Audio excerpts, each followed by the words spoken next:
అనకాపల్లి జిల్లా పెందుర్తి నియోజకవర్గం పరవాడ మండలంలో నవరాత్రుల మహోత్సవాలకు దుర్గాదేవి మండపాలు సర్వాంగ సుందరంగా ముస్తాబయ్యాయి.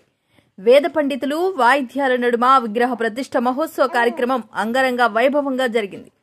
పరవాడలో మాజీ సర్పంచ్ యంగ్ మెన్స్ అసోసియేషన్ వ్యవస్థాపకులు చుక్కా రామునాయుడు దంపతుల చేతుల మీదుగా మరియు బొంకుల దిబ్బా యూత్ ఆధ్వర్యంలో నిర్వహిస్తున్న దేవి శరన్నవరాత్రుల దుర్గాదేవి విగ్రహ ప్రతిష్ఠ మహోత్సవ కార్యక్రమం పరవాడ ఎంపీపీ పైల వెంకట పద్మలక్ష్మి శ్రీనివాసరావు దంపతుల చేతుల మీదుగా మరియు వెన్నెలపాలెం జై హనుమాన్ యూత్ ఆధ్వర్యంలో మాడుగుల ఎమ్మెల్యే బండారు సత్యనారాయణమూర్తి చేతుల మీదుగా పాయకరావు బోనంగి గ్రామంలో కల్పన రాజశేఖర్ చేతుల మీదుగా దుర్గాదేవి మండపాలు నిర్వహించడం జరిగింది.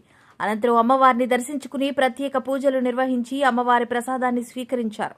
ఈ దేవి నవరాత్రుల మహోత్సవ సందర్భంగా దుర్గామాత ఆశీస్సులతో ప్రజలందరూ సుఖ సంతోషాలతో ఉండాలని కోరుకుంటున్నట్లు నిర్వాహకులు తెలిపారు. ఈ కార్యక్రమానికి అధిక సంఖ్యలో భక్తులు, భవానీలు, మహిళలు పాల్గొన్నారు.